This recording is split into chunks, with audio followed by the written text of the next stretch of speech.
MS ಚಾನಲ್ಗೆ ಸುಸ್ವಾಗತ. ಆತ್ಮೀಯರೇ, MS ಚಾನಲನ್ನು ಸಬ್ಸ್ಕ್ರೈಬ್ ಮಾಡಿಕೊಳ್ಳಿ ಹಾಗೂ ಕೆಳಗೆ ಕಾಣುವ ಬೆಲ್ ಐಕಾನನ್ನು ಒತ್ತಿ ಎಲ್ಲ ವಿಡಿಯೋಗಳನ್ನು ಸಂಪೂರ್ಣವಾಗಿ ನೋಡಿ ಆನಂದಿಸಿ. ಎಲ್ಲರಿಗೂ ಒಳಿತಾಗಲಿ, ಎಲ್ಲರಿಗೂ ಶುಭವಾಗಲಿ.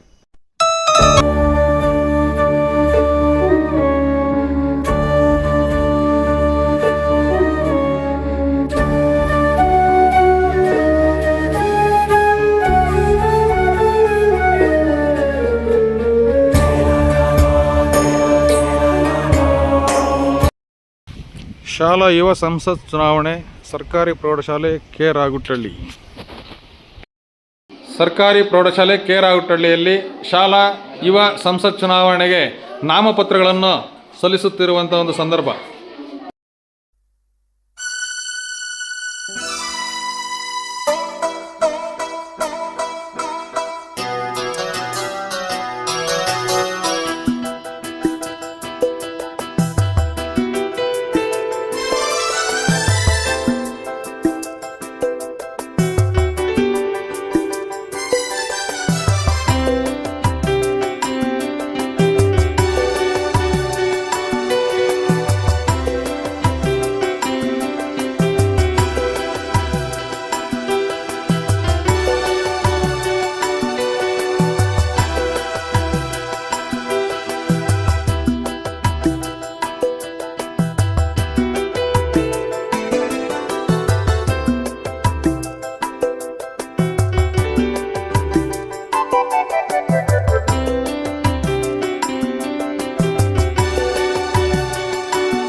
ಮೂಲಭೂತ ಸೌಕರ್ಯಗಳನ್ನು ಪ್ರಮುಖವಾಗಿ ನಾವು ಶಾಲೆಯ ಆವರಣಕ್ಕೆ ಪ್ರವೇಶ ಮಾಡ್ತಾ ಇದ್ದೀವಿ ಅಂದ್ರೆ ನಮ್ಮ ಶಾಲೆ ಯಾವ ರೀತಿಯಲ್ಲಿ ಕಾಣಬೇಕಂದ್ರೆ ಸ್ವಚ್ಛ ಮತ್ತು ಸುಂದರವಾಗಿ ಕಾಣುವಂತ ರೀತಿಯಲ್ಲಿ ಆ ಒಂದು ಕೆಲಸವನ್ನ ಭರಪೂರ ಮಾಡಿಕೊಡ್ತಾರೆ ಅನ್ನೋ ಒಂದು ಭರವಸೆಯನ್ನ ಕೊಡ್ತಾ ಇದ್ದೀನಿ. ಮೊದಲಿಗೆ ಸ್ವಚ್ಛತೆ ಮತ್ತು ತೋಟಗಾರಿಕೆ ಆಗಿರ್ಬೋದು. ನಮ್ಮ ಶಾಲೆಯ ಒಂದು ಸ್ವಚ್ಛ ಮತ್ತು ಸುಂದರ ಗಾರ್ಡನ್ ಅನ್ನು ನಿರ್ಮಾಣ ಮಾಡಲಿಕ್ಕೆ ನಾವೆಲ್ಲರೂ ಕಷ್ಟಪಟ್ಟು ಕೆಲಸವನ್ನ ಮಾಡ್ತಾರೆ ಅಂತ ನಮ್ಮಲ್ಲಿ ಭರವಸೆಯನ್ನ ಈಡೇರಿಸ್ತಾ ಇದ್ದೀನಿ. ಅದರ ಜೊತೆಗೆ ನಮ್ಮ ಒಂದು ರೂಮ್ಸ್ ಏನು ವಿಂಡೋಸ್ ಆಗಿರ್ಬೋದು ಸ್ವಚ್ಛ ಅಂದ್ರೆ ಏನು ಬೆಳಕು ಬರ್ತಾ ಇರಬೇಕು. ಸೊ ನಮ್ಮ ಶಾಲೆಯ ಒಂದು ಕೊಠಡಿಗೆ ಮುಖ್ಯವಾಗಿ ಪ್ರಮುಖವಾಗಿ ಬೆಳಕು ಅನ್ನೋದು ಬೇಕೇ ಬೇಕಾಗುತ್ತೆ. ಸೊ ಬೆಳಕು ಬರೋದಕ್ಕೆ ಏನೆಲ್ಲ ಮಾಡಬೇಕು, ಅದು ಏನು ಎಲೆಕ್ಟ್ರಿಕ್ ಆಗಿರ್ಬೋದು ಅಥವಾ ಸೂರ್ಯನ ಕಿರಣಗಳು ಹೊರಸೂಸುವಂತೆ ಆ ಒಂದು ರೀತಿಯಲ್ಲಿ ಅವಕಾಶ ಮಾಡಿಕೊಡ್ತೀವಿ. ಅದೇ ರೀತಿಯಲ್ಲಿ ಎಲ್ಲಾ ಒಂದು ಲ್ಯಾಬೊರೇಟರಿ ಅಂದ್ರೆ ಲ್ಯಾಬ್ಸ್ ಅನ್ನ ಸ್ವಚ್ಛವಾಗಿರ್ಲಿಕ್ಕೆ ಅಥವಾ ಲ್ಯಾಬ್ ಅಲ್ಲಿರುವಂತಹ ಒಂದು ಅಂಶಗಳನ್ನ ಕಳ್ತನ ಮಾಡದ ಹಾಗೆ ಸೊ ಅದನ್ನ ನೋಡಿಕೊಳ್ಳುವಂತದ್ದಾಗಿರ್ಬೋದು. ಅರ್ಥ ಆಗ್ತಿದೆಯಾ? ಶಾಲಾ ಆವರಣ ಮತ್ತು ಎಲ್ಲಾ ಕೊಠಡಿಗಳ ಮುಂದೆ ನಾವು ಯಾವಾಗಲೂ ನೋಡಿ ಪ್ರತಿದಿನಾನು ನಾವು ತೋರಣವನ್ನ ಕಟ್ಟಿ ಕೊಠಡಿಗಳ ಮುಂದೆ ಒಂದು ರಂಗೋಲಿಯನ್ನ ಹಾಕಿ ಅದನ್ನ ಸಿಂಗಾರ ಮಾಡ್ಬೇಕಾಗತ್ತೆ. ಪ್ರತಿದಿನ ನಿಮ್ಮ ಒಂದು ಕೊಠಡಿಯಲ್ಲಿ ನೀವೇನೋ ಅಗರಬತ್ತಿಯನ್ನ ಅಂಟಿಸಬೇಕಾಗುತ್ತೆ, ಒಳ್ಳೆಯ ಸ್ಮೆಲ್ ಬರ್ಬೇಕು. ಸೊ ನಮ್ಮಲ್ಲಿ ಒಂದು ಫೀಲಿಂಗ್ ಗುಡ್ ಬರ್ಬೇಕು ಅಂತ ಆಗ್ತಿದ್ಯಾ? ಸೊ ರೂಮ್ ಅನ್ನ ಸ್ವಚ್ಛವಾಗಿ ಒಂದು ಉತ್ತಮ ಗಾಳಿ ಒಂದು ಆವರಿಸುವ ರೀತಿಯಲ್ಲಿ ಇಟ್ಕೋಬೇಕಾಗತ್ತೆ. ಅದೇ ರೀತಿಯಲ್ಲಿ ನಮ್ಮ ಶಾಲೆಗೆ ಬೇಕಾದಂತಹ ಒಂದು ಹೂ ಆಗಿರ್ಬೋದು, ತರಕಾರಿಗಳಾಗಿರ್ಬೋದು, ಸೊ ಇವನ್ನ ನಮ್ಮ ಒಂದು ಕೈಯಲ್ಲಿ ಅಂದ್ರೆ ನಾವೇ ಮಾಡ್ಬೇಕು ಇಲ್ಲಿ. ಅರ್ಥ ಆಗ್ತಿದೆಯಾ? ಸೊ ನಾವೇ ಸ್ವತಃ ಬೆಳೆದು ಅದನ್ನ ನಮ್ಮ ಒಂದು ಶಾಲೆಯಲ್ಲಿ ಊಟವನ್ನ ಮಾಡ್ಕೊಂಡು ಅದನ್ನ ತಿನ್ಲಿಕ್ಕೆ ಅವಕಾಶ ಮಾಡ್ಕೊಳ್ಳೋ ರೀತಿಯಲ್ಲಿ ವ್ಯವಸಾಯಕ್ಕೆ ಆದ್ಯತೆಯನ್ನ ಕೊಡ್ತಾ ಹೋಗ್ತಾರೆ. ಅರ್ಥ ಆಗ್ತಿದ್ಯಾ? ಸೊ ಇಷ್ಟು ಅಲ್ಲದೆ ನಮ್ಗೆ ಏನು ಓದ್ಲಿಕ್ಕೆ ಏನ್ ಪರಿಕರಗಳು ಬೇಕಾಗಿರ್ತದೋ, PPT ಆಗಿರ್ಬೋದು, ಪ್ರೊಜೆಕ್ಟರ್ ಕ್ಲಾಸಸ್ ಆಗಿರ್ಬೋದು, ಏನ್ ನಮ್ಮಲ್ಲಿ ಇನ್ನೂ ಕೊರತೆ ಇದೆ. ಈಗಲೇ ನೋಡಿ ನಮ್ಮಲ್ಲಿ ಸ್ಪೋರ್ಟ್ಸ್ ಕೆಲವೊಂದು ಐಟಮ್ಸ್ ಇದೆ, ಬಟ್ ಅದನ್ನ ಪ್ರಾಕ್ಟೀಸ್ ಮಾಡ್ಲಿಕ್ಕೆ ನಮಗೆ ಬೇಕಾದಂತಹ ಶಿಕ್ಷಕ ಇಲ್ಲ, ದೈಹಿಕ ಶಿಕ್ಷಕರ ಇಲ್ಲ. ಸೊ ಹಂಗಾಗಿ ಹೆಡ್ ಮಾಸ್ಟರ್ಗೆ ಹೇಳಿ ದೈಹಿಕ ಶಿಕ್ಷಕರನ್ನ ಒದಗಿಸುವಂತ ಒಂದು ಕೆಲಸ ಆಗಿರ್ಬೋದು. ಅದೇ ರೀತಿಯಲ್ಲಿ ನಮ್ಮ ಶಾಲೆಗೆ ಇನ್ನೂ ಬಹಳಷ್ಟು ಜನ ಶಿಕ್ಷಕರ ಕೊರತೆ ಇದೆ. ಸೊ ಆ ಒಂದು ಸ್ಥಾನಗಳನ್ನ ಫುಲ್ಫಿಲ್ ಮಾಡಿ ಆ ಮಕ್ಕಳಿಗೆ ಯಾವುದೇ ಒಂದು ವಿಷಯದಲ್ಲಿ ಕೊರತೆ ಉಂಟಾಗದ ಆ ರೀತಿಯಲ್ಲಿ ಅದನ್ನ ಭರಪೂರ ಈಡೇರಿಸ್ತಾರೆ ಅನ್ನೋ ಒಂದು ಭರವಸೆಯನ್ನ ಕೊಡ್ತಾ, ಸೊ ಈ ಒಂದು ಚುನಾವಣೆಯಲ್ಲಿ ಯಾರು ಕೆಲಸ ಮಾಡ್ತಾರೆ ಅವರಿಗೆ ನಿಮ್ಮ ಮತದಾನವನ್ನ ನೀಡಬೇಕಂತ ತಮ್ಮಲ್ಲಿ ಕೋರುತ್ತೇನೆ. ಅರ್ಥ ಆಗ್ತಿದ್ಯಾ? ಮತದಾನ ಅನ್ನುವಂಥದ್ದು ನಮ್ಮ ಹಕ್ಕ. ಅದನ್ನ ಯೋಚಿಸಿ ಸರಿಯಾದಂತಹ ಒಬ್ಬ ವ್ಯಕ್ತಿಗೆ ಆಯ್ಕೆ ಮಾಡೋದ್ರ ಮೂಲಕ ಒಂದು ಉತ್ತಮ ಸರ್ಕಾರವನ್ನ ಸ್ಥಾಪನೆ ಮಾಡಲಿಕ್ಕೆ ತಾವೆಲ್ಲರೂ ಅನುವು ಮಾಡಿಕೊಡ್ಬೇಕಂತ ಮತ್ತೊಮ್ಮೆ ಕೋರುತ್ತೇನೆ. ಓಕೆ,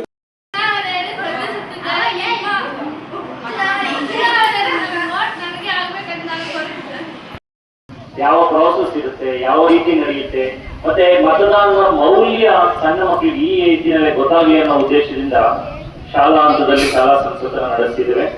ಮತದಾನ ನಮ್ಮ ಪ್ರಾಥಮಿಕ ಹಕ್ಕಾಗಿರುತ್ತೆ.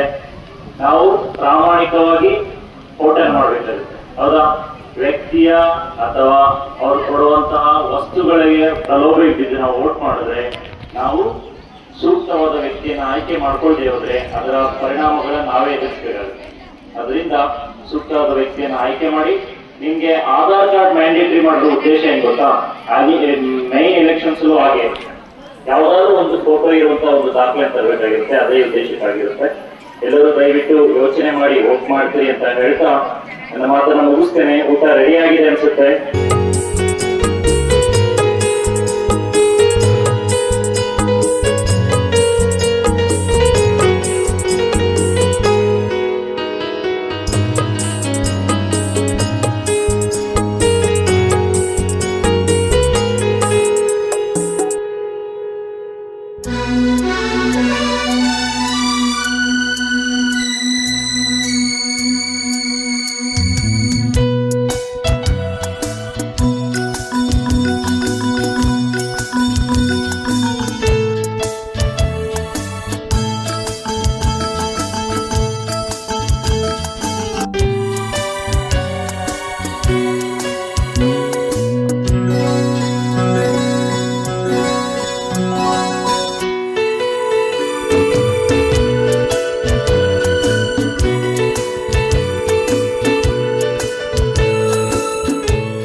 10ನೇ ತರಗತಿ ಬಿ ವಿಭಾಗದ ಮತದಾರರು ತಮ್ಮ ಗುರುತಿನ ಪತ್ರದೊಂದಿಗೆ ಸರತಿ ಸಾಲಿನಲ್ಲಿ ನಿಂತು ಹುಮ್ಮಸ್ಸಿನಿಂದ ಮತ ಚಲಾಯಿಸಲು ನಿಂತಿರುತ್ತಾರೆ.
ಚೆನ್ನಾಗಿ ನಡೀತಾ ಇದೆ. ಎಲ್ಲ ಚೆನ್ನಾಗಿ ಹೌದು ಎಲ್ಲ ಚೆನ್ನಾಗಿ ನಡೀತಾ ಇದೆ. ನಮ್ಗೇನು ಟೀ ಕಾಫಿ ಏನು ಬರಲಿಲ್ಲ.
16 17 18 19 20 ಸರಿ ಬಿಡಿ.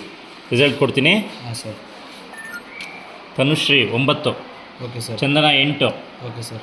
ಅಮೃತ 5, okay sir. Rakshitha 1, okay sir. Priyadarshini 16, okay sir. Bhavani 10, okay sir. Lakshminayak 4, okay sir. Pranav 1, Mithuna 7, okay sir. Nishant 11, okay sir. Diganth 16, okay sir. Deepa 14, okay sir. ಮೇಘನಾ 1, okay sir. Arjun 10. Okay sir. ಬರಬೇಕಾಗುತ್ತೆ. ಅವರ ಒಂದು ಹುದ್ದೆಗೆ ಅವರ ಒಂದು ಶ್ರೇಯಸ್ಸಿಗೆ ತಕ್ಕ ಒಂದು ಹುದ್ದೆಯನ್ನ ಇಲ್ಲಿ ಕೊಡಲಾಗಿರ್ತದೆ. ಸೊ ಅದನ್ನ ಎಲ್ಲರೂ ಸ್ವೀಕಾರ ಮಾಡ್ಬೇಕಾಗುತ್ತೆ. ಓಕೆನಾ? ಓಕೆ, ನೋಡಿ ಈಗ ವಿಜೇತರಾದಂತಹ ಒಂದು ಪಟ್ಟಿಯನ್ನ 8th 9th 10th ಅಂತ ದಿಗಂತ್, ಸೊ ದಿಗಂತ್, ತನುಶ್ರೀ ಬಂದ್ರು, ಚಂದ್ರ ಬಂದ್ರ. ಓಕೆ, 9ನೇ ತರಗತಿ ಪ್ರಿಯದರ್ಶಿನಿ, ನಿಶಾಂತ್, ಭವಾನಿ, ಮಿಥುನ. ಅದೇ ರೀತಿಯಲ್ಲಿ 10ನೇ ತರಗತಿಯಿಂದ Sudeep MS, Deepa DN, Shravani KV, Arjun.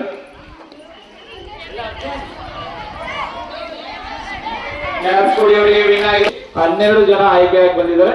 12 ಜನಕ್ಕೂ ವಿವಿಧ ಖಾತೆಗಳನ್ನ ಈಗ ಹಂಚಿಕೆ ಮಾಡಲಾಗುತ್ತೆ. ಓಕೆನಾ? ಸೊ ಅದರ್ವೈಸ್ ಏನು ಹಂಚಿಕೆಯನ್ನ ಹಂಚಲಾಗುತ್ತೋ ಅದರ್ವೈಸ್ ನೀವು ಆ ನಂಬರ್ ವೈಸ್ ಅಲ್ಲಿ ಕೂತ್ಕೋಬೇಕಾಗತ್ತೆ. ಓಕೆನಾ? ಸೊ ಪ್ರಮಾಣ ವಚನವನ್ನ ಇಲ್ಲಿ ನಮ್ಮ ಸುದೀಪ MS ಪ್ರೈಮ್ ಮಿನಿಸ್ಟರ್ ಪ್ರಧಾನಮಂತ್ರಿ ಹುದ್ದೆಯನ್ನು ಕೊಡಲಾಗಿದೆ. ಅಪ್ರಿಯ ಸಭಾಪತಿ ಆಯ್ಕೆಯಾಗಿರುವುದು ನಾವು ನೋಡಬಹುದು. ಪ್ರಿಯದರ್ಶಿನಿ ಗೃಹ ಮಂತ್ರಿ ಖಾತೆ ಹೋಮ್ ಮಿನಿಸ್ಟರ್, ದೀಪಾ DN ಹಣಕಾಸು ಮಂತ್ರಿ finance minister, Shravani KV education minister ಶಿಕ್ಷಣ ಮಂತ್ರಿ, ಚಂದನ ವಿಜ್ಞಾನ ಮತ್ತು ತಂತ್ರಜ್ಞಾನ ಸೈನ್ಸ್ ಅಂಡ್ ಟೆಕ್ನಾಲಜಿ, ದಿಗಂತ್ ಕ್ರೀಡಾ ಮಂತ್ರಿ ಸ್ಪೋರ್ಟ್ಸ್ ಮಿನಿಸ್ಟರ್, ತನುಶ್ರೀ ಸಾಂಸ್ಕೃತಿಕ ಮಂತ್ರಿ ಕಲ್ಚರಲ್ ಮಿನಿಸ್ಟರ್, ನಿಶಾಂತ್ ತೋಟಗಾರಿಕಾ ಮಂತ್ರಿ, ಅರ್ಜುನ್ ಸ್ವಚ್ಛತಾ ಮಂತ್ರಿ, ಭವಾನಿ ಗ್ರಂಥಾಲಯ ಮಂತ್ರಿ, ಮಿಥುನ ಪ್ರವಾಸ ಮಂತ್ರಿ.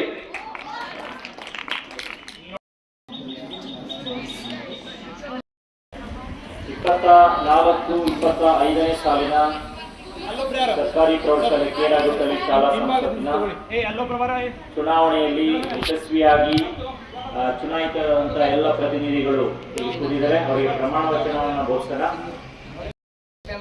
ನಾನು ಅಫ್ರಿಯಾ ಆದ ನಾನು, ಪ್ರಿಯದರ್ಶಿನಿ ಆದ ನಾನು, ದೀಪಾ ಆದ ನಾನು, ಶ್ರಾವಣಿ ಆದ ನಾನು, ಚಂದನ ಆದ ನಾನು, ದಿಗಂತ್ ಆದ ನಾನು, ತನುಶ್ರೀ ಆದ ನಾನು, ನಿಶಾಂತ್ ಆದ ನಾನು, ಅರ್ಜುನ್ ಎಂಬ ನಾನು, ಭವಾನಿ ಎಂಬ ನಾನು, ಮಿಥುನ ಆದ ನಾನು.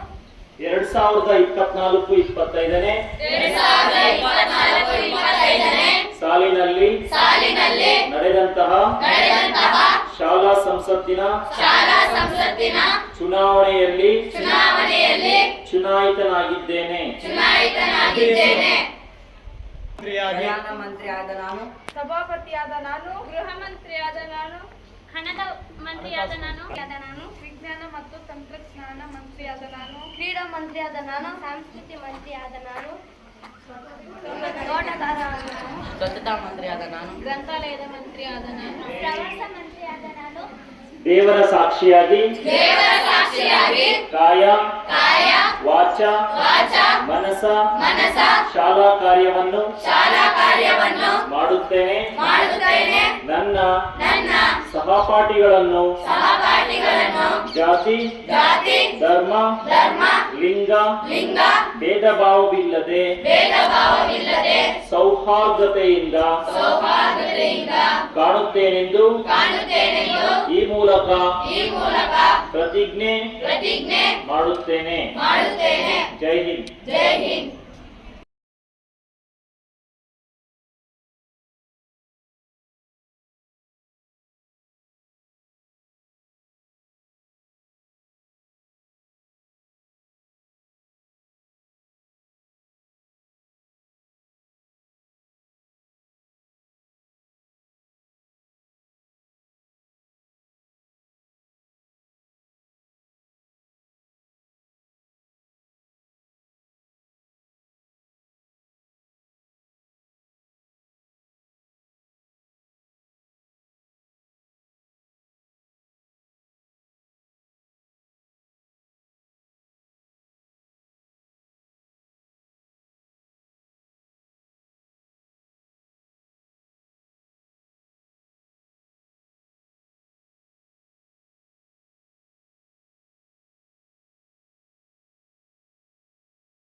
ಸಂಸತ್ ಶಾಲಾ ಚುನಾವಣಾ ಸಂಸತ್ ವ್ಯವಸ್ಥೆಯನ್ನು ತುಂಬಾ ಚೆನ್ನಾಗಿ ನಡೆಸ್ಕೊಟ್ಟಂತ ಎಲೆಕ್ಷನ್ನ ತುಂಬಾ ವ್ಯವಸ್ಥಿತವಾಗಿ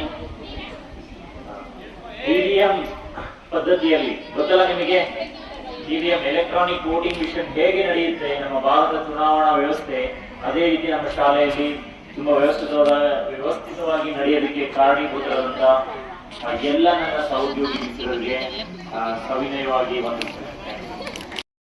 ಒಂದು ಸಂದರ್ಭದಲ್ಲಿ ಎಲ್ಲರೂ ಎದ್ದು ನಿಂತು ಅವರಿಗೆ ಗೌರವವನ್ನು ಕೊಡಬೇಕು. IAS ಇಲ್ಲ ಅಲ್ಲಿ ಸೇರಿ. ಓಕೆ ನೋಡಿ, ಅವ್ರು ಬರ್ತಾ ಇದ್ರೆ ಎದ್ದು ನಿಂತ್ಕೋಬೇಕು. ಕುರ್ಕುರಿ ಎಲ್ಲ ಯಾಕೆ